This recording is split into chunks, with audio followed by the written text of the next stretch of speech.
Magandang umaga sa lahat. Ako nga pala si Jemar Guerra, ang unang tagapag-ulat sa araw na ito. At ang tatalakayin natin ay Kabanata 8, na ilathala ang Noli Me Tangere noong 1887. Sa panahon ng 1886 ay matindi ang taglamig na di malilimutan ni Rizal dahil ito ay isang masakit na bahagi ng kanyang buhay dahil siya ay gutom, may sakit at naghihirap sa malayong lungsod at nagdulot din ito ng malaking kasiyahang pagkaraang dumanas ng hirap dahil lumabas na sa limbagan ang kanyang nobela na Noli Me Tangere noong Marso 1887. Tulad ng maalamat na si Santa Claus ang kaibigan niyang taga Bulacan, si Maximo Viola ay dumating sa Berlin nang siya'y nasarurok na ng paghihirap at pinautang siya ng kinakailangang pondo para maipalathala ang kanyang nobela. Ideya ng pagsulat ng isang nobela tungkol sa Pilipinas. Dahil sa pagbasa niya ng Uncle Tom's Cabin ni Harriet Beecher Stowe na naglalarawan sa kaawa-awang kalagayan ng mga pinagmamalupitang alilang negro, naisip ni Rizal na maghanda ng isang nobelang maghahayag ng mga paghihirap ng mga kababayan sa ilalim ng mga tiranong Espanyol. No isa pa siyang estudyante ng Universidad Central de Madrid. Sa isang pagtitipon ng mga Pilipino sa tahanan ng mga paterno sa Madrid noong Enero 2, 1884, ipinanukala ni Rizal sa isang grupo ng mga Pilipino ang pagsulat ng isang nobela. Lahat ay sang-ayon sa ideya, gaya ni na Pedro, Maximo, at Antonio Paterno, Graciano, Lopez Ajena Evaristo Aguirre, Eduardo D. Leti, Julio Lorente, Melesio Figueroa, at Valentin Ventura. Sa kasamaang palad, hindi na isakatuparan ang proyekto ni Rizal. Ang mga kababayang dapat ay katulong niya sa nobelang ito ay walang naisulat. Ang nobela ay binanghay para sa talakayin ang lahat ng aspekto ng buhay sa Pilipinas. Ngunit halos lahat ay tungkol sa kababaihan ang nais isulat. Ikinaiinis ni Rizal ang ganitong mga pag-uugali dahil sinasayang ng mga kasamahan niya ang kanilang panahon sa pagsusugal at pambabae. Kaya ipinasya ni Rizal na siya na lamang ang magsusulat ng nobela. Ang pagsulat ng Nole. Sinimula ni Rizal ang pagsusulat ng nobela sa Madrid noong pagtatapos ng 1884 at natapos niya ang kalahati nito nang magtungo siya sa Paris noong 1885. Pagkaraang makapagtapos ng kanyang pag-aaral sa Universidad Central de Madrid, ipinagpatuloy niya ang pagsulat ng nobela at natapos niya ang kalahati ng pangalawang hati. Natapos niya ang huling sangkapat ng nobela sa Alemanya. Isinulat niya ang mga huling kabanata ng Nole sa Wilhelmsfield noong Abril to Hunyo 1886. Sa Berlin noong mga araw ng mga taglamig ng Pebrero 1886, ginawa ni Rizal ang huling rebisyon ng manuskrito ng Nole. May sakit at walang pera. Nawala na siya ng pag-asang mailathala ito, kaya sa kanyang desperasyon ay muntik na niyang ihagis sa apoy ang manuskrito. Pagkaraan ng ilang taon, nasabi niya sa kanyang kaibigan at dating kaklase na si Fernando Canon, "Hindi ako naniniwala noon na imapalathala ko ang Noli Me Tangere noong ako'y nasa Berlin. Pakiramdam ko'y bigo na't nanghihina dahil sa gutom at paghihikahos. Nasa punto na ako ihahagis sa apoy ang aking nagawa sa paniniwalang ito ang nararapat gawin." Si Viola, tagapagligtas ng Nole. Sa gitna ng kanyang kalungkutan, nakatanggap si Rizal ng telegrama mula kay Dr. Maximo Viola na nooy papunta sa Berlin. Ang kaibigang ito ni Rizal ay nagmula sa mayamang pamilya ng San Miguel, Bulacan. Nang dumating ito sa Berlin ilang araw bago magpasko ng 1887, ikinagulat niya ang paghihirap at pagkakasakit ni Jose Rizal. Nang malaman ang dahilan, si Viola na may sapat na pondo ay pumayag na tustusan ang pagpapalimbag ng Nole. Pinahiram din niya si Rizal ng panggastos sa pang-araw-araw. kaya naging masaya ang Pasko nina Rizal at Viola noong 1886. Pagkaraan ng Kapaskuhan, inayos ni Rizal ang kanyang nobela. Para makatipid sa gastos ng paglilimbag, inalis ni Rizal ang ibang bahagi ng manuskrito kasama na ang buong kabanata ng Elias at Salome. Noong Pebrero 21, 1887, natapos na ni Rizal ang Nole at handa na ito para mailathala. Kasama si Viola, nagsarbi sila ng mga limbagan para sa Nole. Pagkaraan ng ilang araw ng pagtatanong, nakakita sila isang imprenta, ang Berliner Buchdruckerei Action Gesellschaft, na may pinakamababang singil, 300 peso para sa 2,000 sipi ng nobela. Pinagbintangang espiyang Pranses Rizal. Habang nasa limbagan ang Nole, isang kakaibang insidente ang naranasan ni Rizal. Isang umaga, binisita ng hepe ng pulis ng Berlin si Rizal sa kanyang bahay na inuupahan at hininging makita ang kanyang pasaporte. Sa kasamaang palad, walang naipakitang pasaporte si Rizal. Sinabihan siya ng hepe ng pulis na kumuha ng pasaporte sa loob ng 4 na araw at kung hindi, maidi-deport siya. Kaagad namang sinamahan ni Viola si Rizal sa embahada ng Espanya para humingi ng tulong sa embahador ng Espanyol, ang konde ng Binumar, na nangakong titignan ng kasong ito. Ngunit hindi tinupad ng embahador ang kanyang pangako dahil sa katotohanan ay wala naman siyang kapangyarihan para mag-issue ng kinakailangang pasaporte. Nang matapos ang 4 na araw na ultimatum, nagpunta si Rizal sa 5 hepe ng pulis para magpaumanhin sa di niya pagkakuha ng pasaporte at magalang niyang inalam kung bakit may utos ng deportasyon para sa kanya. Gayong wala naman siyang nagagawang krimen. Sabi ng hepe, nakatanggap sila ng ulat na si Rizal ay bumibisita sa kabayan at kanayunan, kaya naghinala ang pamahalaang Aleman na siya ay espiyang Pranses. Lalo't pag pumasok siya sa Alemanya mula Paris, kung saan siya nanirahan ng ilang taon at siya'y totoong umibig sa wika at kulturang Pranses. Nang panahong iyon, hindi maganda ang relasyon Pranseya at Almenia dahil sa Alsace-Lorraine. Si Rizal na bihasa sa wikang Aleman ay nagpaliwanag sa hepe ng pulis na siya ay hindi espiyang Pranses. Bagkos ay isang siyentipiko at manggagamot na Pilipino, isa ring etnoholista. Bilang etnolohista, dinadalaw niya ang kanayunan ng mga bansang pinupuntahan niya para obserbahan ang kaugalian at pamumuhay doon. Naniwala sa paliwanag ni Rizal ang hepe at humanga pa siya sa husay nito sa pagsasalita ng Aleman, kaya hinahayaan niyang manatili ito sa Alemanya. Natapos ang pagpalimbag ng Nole. Pagkaraang naudlot na deportasyon sa pag-aakalang siya'y espiyang Pranses na si Rizal, sa tulong ni Viola ay pinamahalaan ang pagpapalimbag sa Nole. Araw-araw ay nasa imprenta siya para basahin at iwasto ang mga pahina na nalimbag. Noong Marso 21, 1887, inilathala ang Nole Me Tangere, isang nobelang isinulat ni Jose Rizal.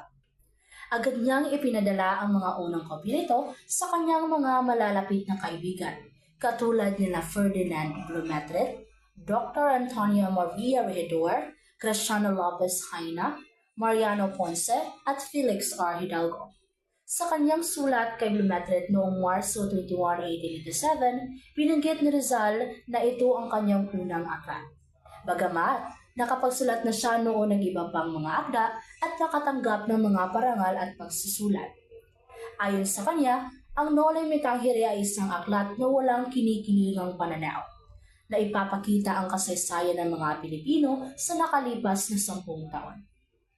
Ipinahayag na Rizal ang kanyang pag-asa na mapansin ng mga mambabasa ang kakaibang estilo ng kanyang pagsulat kumpara sa ibang manunulat. Bagaman, inaasahan niya ang kritisismo mula sa pamahalaan at mga praile. Nagtiwala siya sa Diyos ng katotohanan at sa mga taong nakaranas ng mga pagdurusa, inilarawan niya sa nobela. Handa rin siyang sagutin ang mga posibleng pagtulisa sa kanyang mga argumento.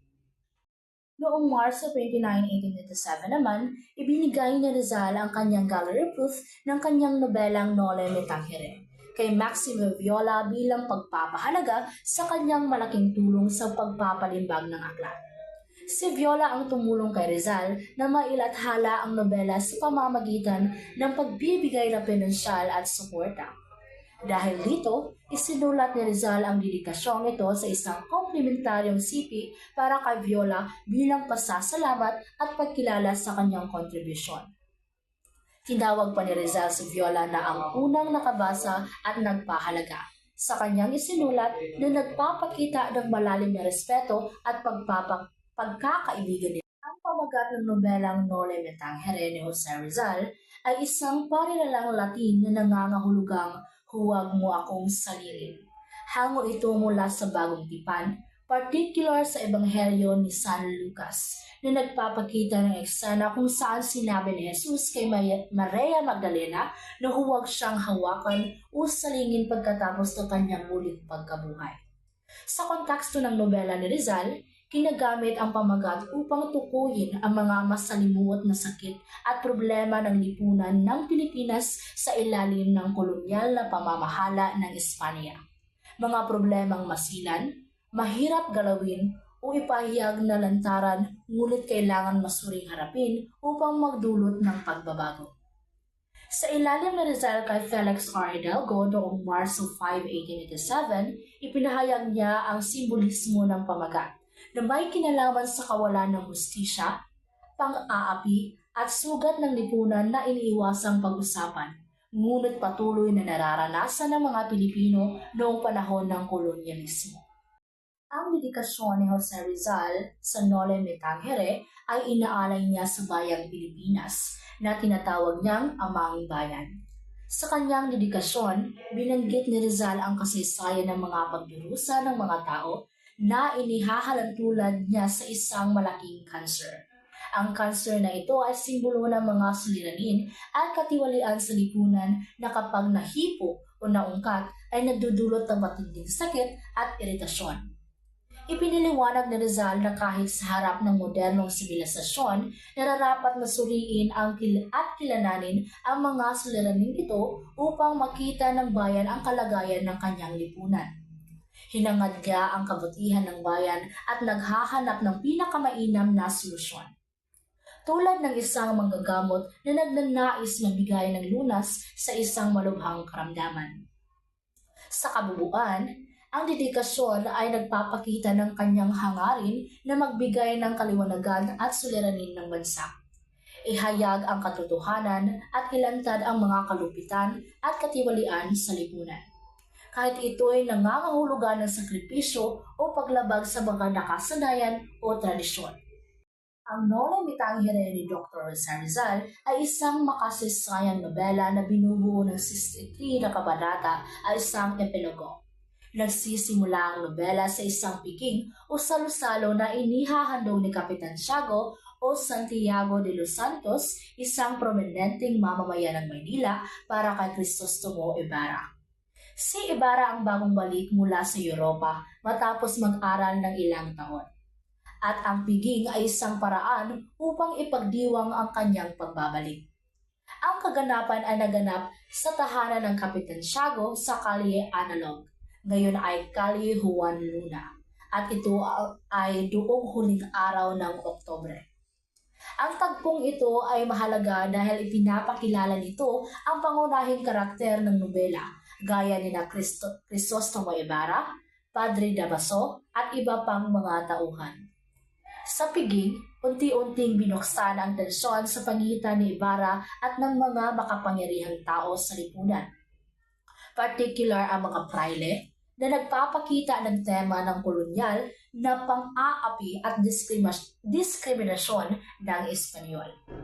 Mula sa simula, Inilatag ni Rizal ang mga isyong pampolitika at panlipunan na patuloy na tutukan sa kabuuang nobela, kabilang ang pagmamalibis ng mga makapangyarihan sa simbahan at pamahalaan, diskriminasyon laban sa Pilipino, at mga pagnanais para sa reforma. Ang pagtitipon-tipon ng mga tauhan sa bahay ni Kapitan Tiago ay naglalarawan ng iba't ibang pananaw at kaugalian sa lipunan sa ilalim ng kolonyal na pamamahala.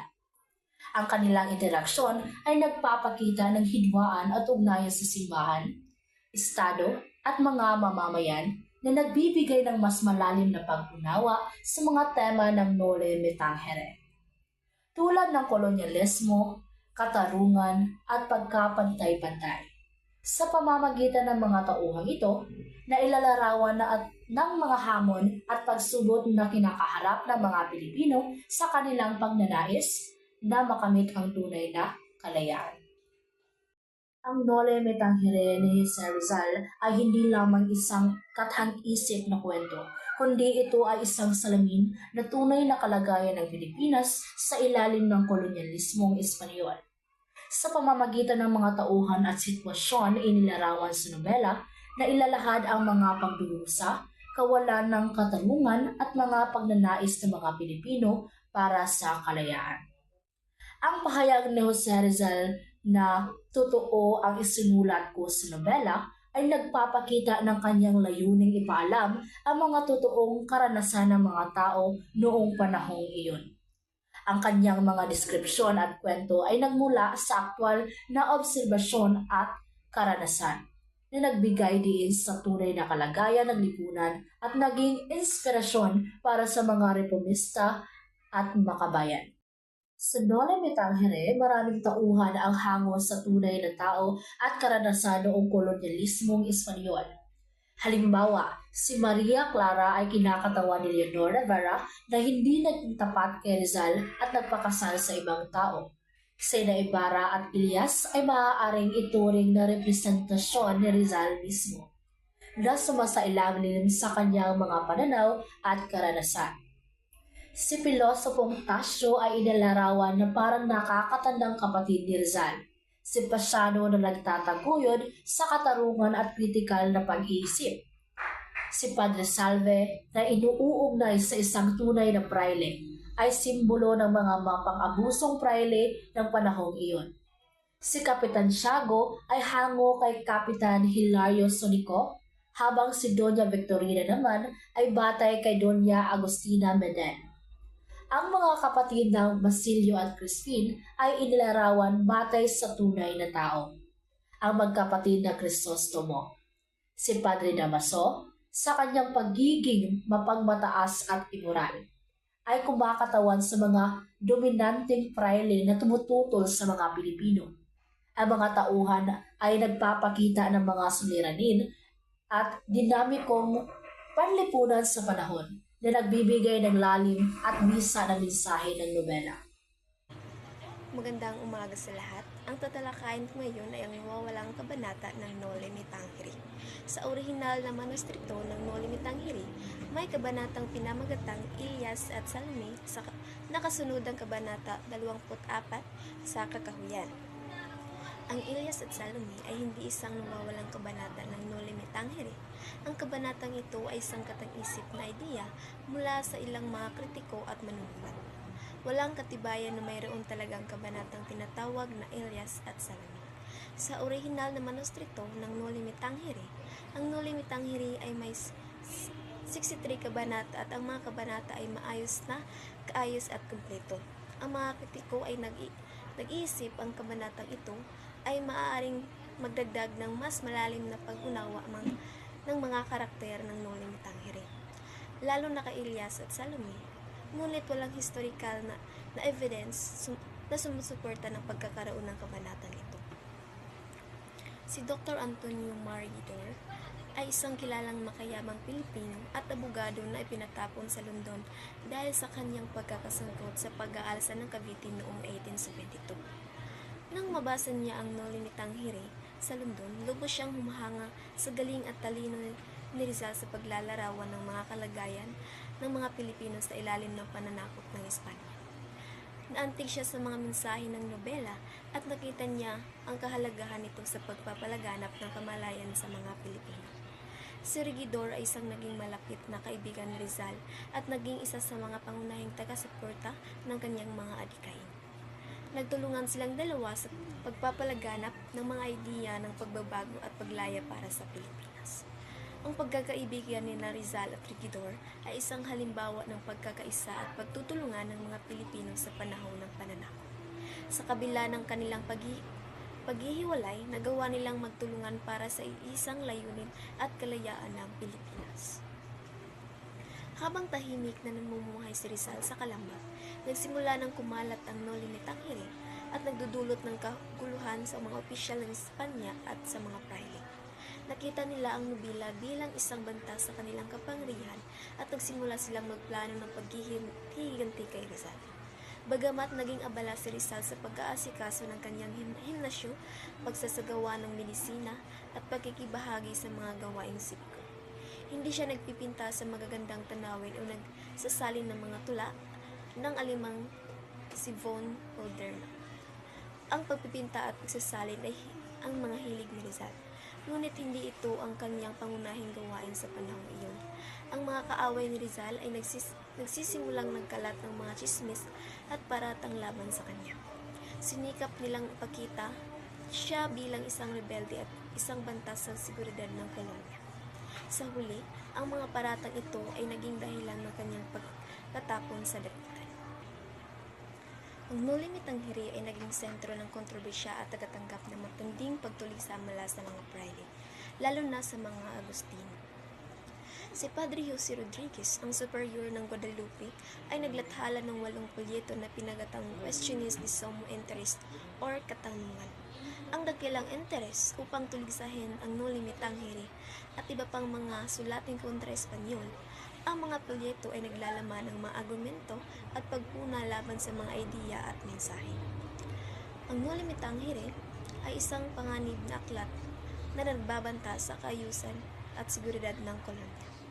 Ang mga polyeto ni Padre Rodriguez ay bahagi ng mas malawak na kampanya ng mga praile upang labanan ang pagpalaganap ng mga ideya ng pagbabago at paglaya sa Pilipinas. Kahit na ang mga praile ay nagsasagawa ng mga hakbang upang pigilan ang pagkalat ng Noli Me Tangere, ang nobela ay isang naging mahalagang simbolo ng paglaban sa papanakop ng Espanya. Ipinapakita nito ang kalupitan at kawalang katarungan ng kolonyal na sistema at nagbigay ng inspirasyon sa mga Pilipino na nagsimula ng pagbabago. Ang unang katanungan ay ang Per qué no los Hidiler o sa Tagalog, bakit di ko dapat basahin ang mga iyon? Ito ay isang retorikal na tanong na nagpapahiwatig ng pagtanggi sa pagbabasa ng Noli. Ang pari ay nagpapahiwatig na ang nobela ay mapaganib at hindi dapat basahin. Pangalawang tanong, Guardos de ellos porqué o sa Tagalog, mag-iingat sa mga ito, bakit? Ang pari ay nagbabala sa tao na mag-iingat sa Noli. Ang mga ito ay tumutukoy sa mga ideya at mensahe ng nobela. Ang tanong na, bakit? Ay nagpapahiwatig na mayroong malubhang dahilan para mag-ingat. Ang pangatlong tanong ay why kimi dies hostidiat est? Kung sa Tagalog, at ano ang masasabi mo sa akin tungkol sa salo? Ang pari ay gumagamit ng metapora na salo upang ihambing ang Noli sa isang sakit na nakakahawa. Ang tanong ay nagpapahiwatig na ang nobela ay isang banta sa pananampalataya at sa kaayusan ng lipunan. Pang-apat na tanong, por qué triunfan los impíos? Kung sa Tagalog, bakit nagtatagumpay ang mga walang galang? Ang pari ay nagtatanong tungkol sa tagumpay ng mga taong nagpapahayag ng mga ideya kontra relihiyon na maaaring tumutukoy sa mga sumusuporta sa Noli. Ang tanong ay nagpapahiwatig na pagkabahala at pag-alala ng mga pari. At ang panglima naman ay creaustid pwede veras no hay purgatorio o sa Tagalog, sa palagay mo ba'y walang talagang purgatorio? Ang pare ay nagtatanong tungkol sa paniniwala ng tao sa purgatorio. Ang tanong ay nagpapahiwatig na ang Noli ay nagtatanim ng mga ideyang kontra-relihiyon. Ika-6, hay o no hay impyerno? Mayroon ba walang impyerno? Ang pari ay nagtatanong tungkol sa paniniwala ng tao sa impyerno. Ang tanong ay nagpapahiwatig na ang nuli ay nagtatanim ng mga ideyang kontrarelihiyon. At ang pangpito naman ay ang Quelle pares a ustedes esus libelos. Ano ang iyong palagay sa mga libelong ito? Ang pari ay tumutukoy sa nobelang Libelos na nagpapahiwatig na ang nobela ay isang kasinungalingan at isang paninirang puri. Ang pangwalo naman ay ang confession o kondenasyon o sa Tagalog, kumpisal o walang hanggang kapahamakan. Ang pari ay nagbibigay ng dalawang pagpipilian sa tao, kumpisal at pagsisisi o walang hanggang kapahamakan. Ang tanong ay nagpapahiwatig na ang noli ay isang malaking kasalanan at nagdudulot ng panganib sa kaluluwa ng tao. Sino-sino nga ba ang karakter at tauhan ng Noli Me Tangere? Una ay si Crisostomo Ibarra. Siya ang pangunahing tauhan ng nobela, isang Filipino na nag-aaral sa Europa ng 7 taon. Nagbalik siya sa Pilipinas upang ipagpatuloy ang pangarap ng kanyang ama na si Don Rafael Ibarra, na isang mapagkagawang tao. At si Crisostomo Ibarra naman ay siya ang kasintahan ni Maria Clara. Si Maria Clara naman, siya ang kasintahan ni Ibarra at ang biological anak ni Kapitan Tiago. Si Padre Damaso naman, ang kanyang buong pangalan ay Damaso Verdolagas. Siya ay isang praile at ang tunay na ama ni Maria Clara. Si Elias naman ay isang misteryong kaibigan ni Ibarra. Si Elias ay may malalim na kaalaman tungkol sa suliranin ng lipunan. Si Don Filipo, isang malapit na kamag-anak ni Ibarra at isang filibuster. At si Sisa naman, ang ina ni Basilio at Caspin. Si Sisa ay isang simbolo ng mag-ina na nagdurusa sa pagkawala ng kanilang mga anak. Si Captain General, isang leader ng rebelde. Si Captain General ay kumakatawan sa mga Pilipinong naghimagsik laban sa mga Espanyol. At si Basilio naman, ang nakatatandang anak ni Sisa. Si Basilio ay may matibay na kalooban. Magandang umaga sa inyo lahat, magandang umaga sa inyo ma'am. Ang ating tatalakayin ngayon ay patungkol sa El Filibusterismo na ilathala sa Ghent noong 1891. Mabilis lumipas ang mga araw ni Rizal sa Brazil dahil abala siya sa pagrerebisa ng El Filibusterismo para maihanda ito sa pagpalimbag. Sinimulan niya ang mga pagsusulat nito noong Oktubre 1887 habang nag-aaral ng medisina sa Calamba. Noong 1888, binago niya ang mga kwento at inayos ang ilang kabanata habang nasa London. Dagdag pa rito, nagsulat siya ng karagdagang kabanata sa Paris at Madrid. Natapos niya ang mga buong manuskrito ng Bayreuth, France noong Marso 29, 1891 sa kabuuan ng 3 taon. Ang ginugol ni Rizal sa pagsusulat ng kanyang ikalawang nobela. Noong Hulyo 5, 1891, lumipat si Jose Rizal mula sa Brazil patungong Ghent, isang syudad sa Belgium. Dalawang dahilan kasi ang kanyang paglipat. Una rito ay mas mura ang pagpalimbag ng El Filibusterismo sa Ghent kaysa Brazil. At ang pangalawang dahilan naman ay ang nais niya makaiwas sa tukso ng babaeng si Petite Suzanne sa Ghent.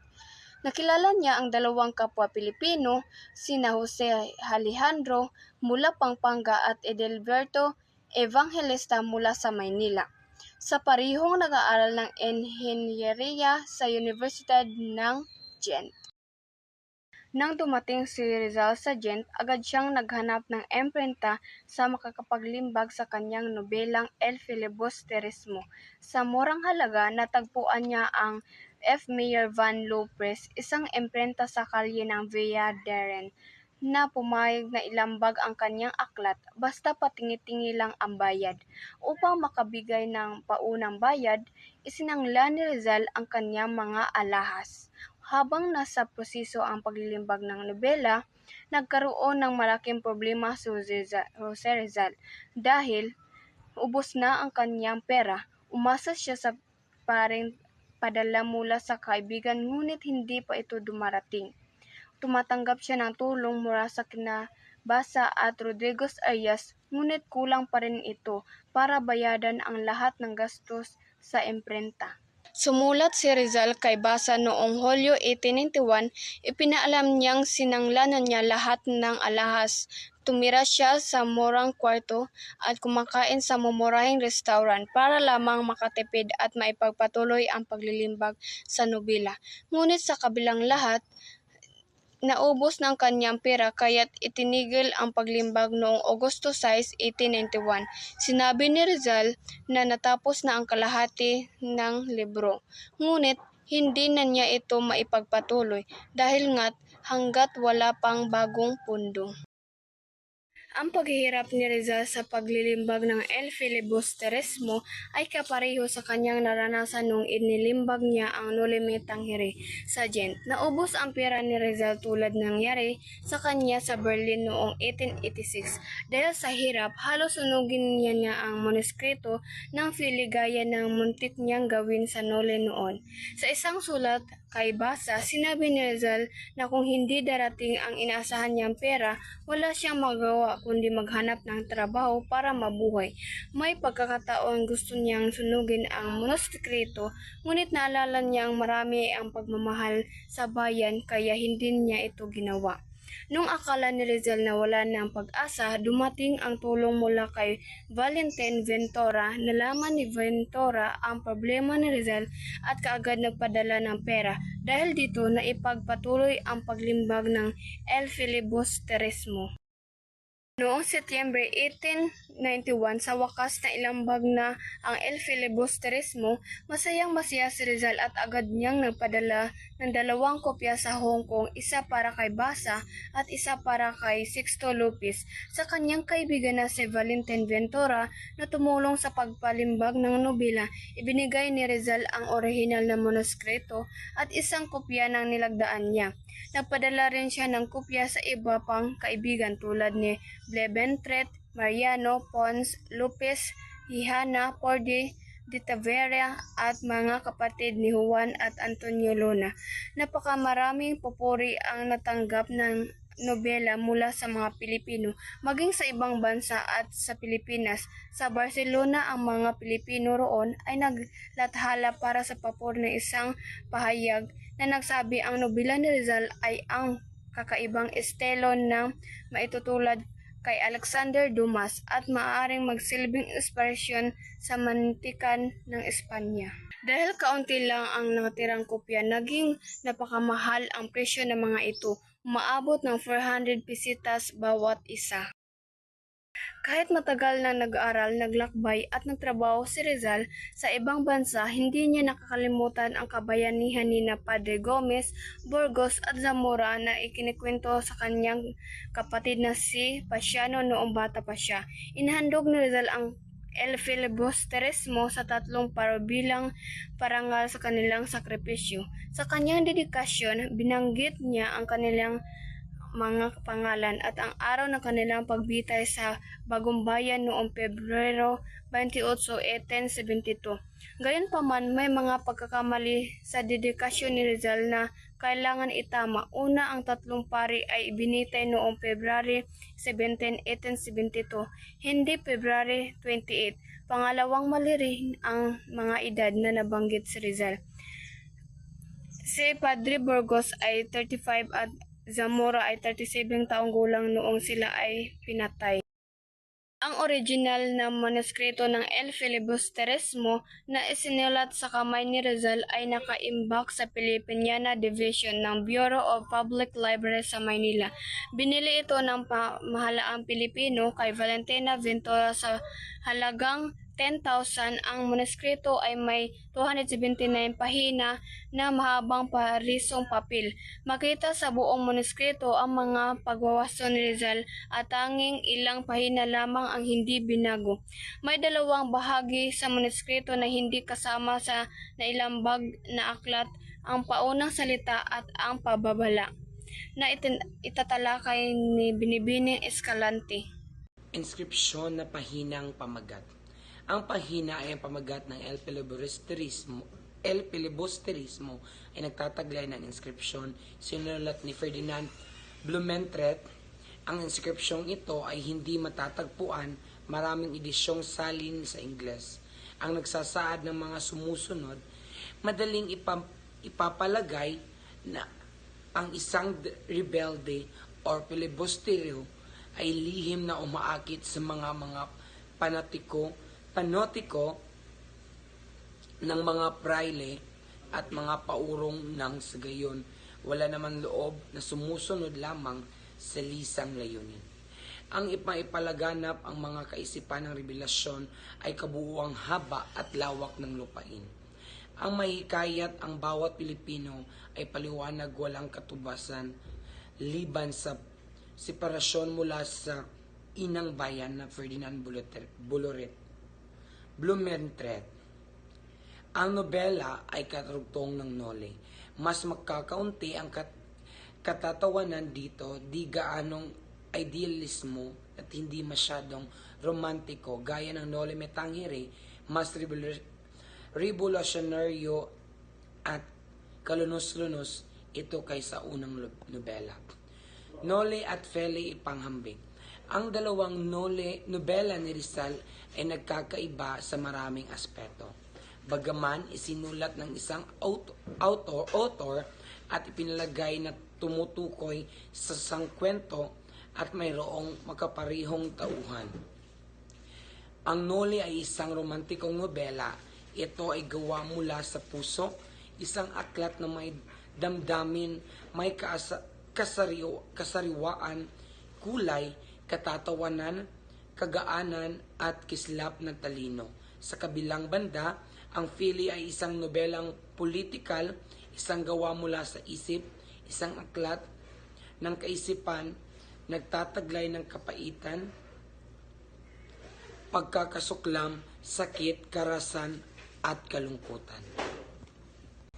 Ito ay ang karugtong na inskripsyon ng pahina ng aklat. Gayunman, para may tuwid ang mga kasaysayan ng ulat ng inskripsyong maiwasto ang mga pagkakamali ni Rizal sa kaniyang edukasyon.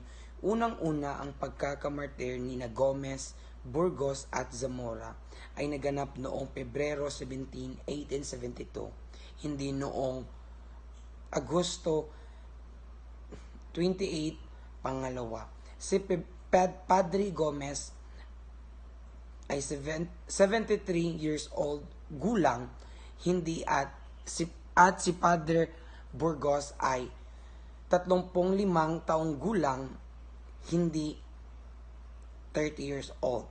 At si Padre Zamora ay 37 taong gulang, hindi 35. Ang manuskripto ng aklat ay ang orihinal na manuskripto ng El Filibusterismo na nasa sulat kamay ni Rizal ay iniingatan ng Philippine Division ng Bureau of Public Librarian sa Maynila. Binili ito ng pamahalaang Pilipino kay Valentina Ventura sa kahalagahang 10,000 na binubuo ito ng 279. Iba pang dinatapos na nobela ni Rizal. Marami pang nobela si Rizal na di niya natapos.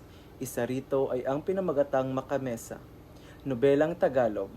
Isinulat ito sa estilong mapanudyo at 2 kabanata lamang ang natapos. Ang manuskrito ay binubuo ng 20 pahina, 34.2 cm by 22 cm. Isa pang nobelang sinimulang isinulat ni Rizal ay pinamagatang Dapitan.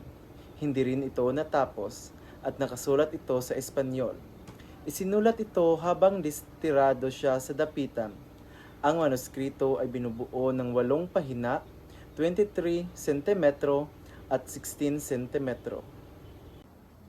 Ang nobela sa Espanyol tungkol sa buhay sa Pili, isang bayan sa Laguna, ay hindi rin natapos. Ang manuskrito ay binubuo ng 147 pahina, 8 by 6.5 at wala pa itong titulo. Kabilang sa mga tauhan dito ay ang mga sumusunod: Padre Agaton, isang prailing Espanyol, Kapitan Panchong at Kapitana Barang, Cecilia, ang anak nila na maganda, Isagani, kasintahan ni Cecilia, Kapitan Crispin, kalaban sa politika ni Panchong, at Dr. Lopez, isang malayang mapag-isip. Isa pang dinatapos na nobela ni Rizal, wala rin itong pamagat, ay tungkol kay Cristobal, isang estudyanteng Pilipinong kakabalik lamang mula Europa. Ang manuskrito ay binubuo ng 34 pahina, 81 by 2 by 61 by 4. Ang mga tauhan ay si Cristobal na nag-aaral ng 12 na taon sa Europa, si Amelia ang kaniyang kasintahan, Kapitan Ramon, ama ni Cristobal, isang praeling Dominiko at isang praeling Franciscano, at isang tinyenteng Espanyol ng mga Guardia Civils. Ang simula ng isa pang nobela ay natagpuan sa 2 kwaderno. Ang unang kwaderno ay may 31 pahina, 35.5 cm by 22 cm. At ang ikalawang kwaderno ay may 12 na pahina, 22 cm at 17 cm. Sa pamamagitan ng paggamit ng pagkukwento ng mga tauhang nasa langit, inilarawan ng author ang kalumulumong kondisyon ng Pilipinas. Ang di natapos na nobela ay nakasulat sa Espanyol at ang estilong ginamit ay ironiya.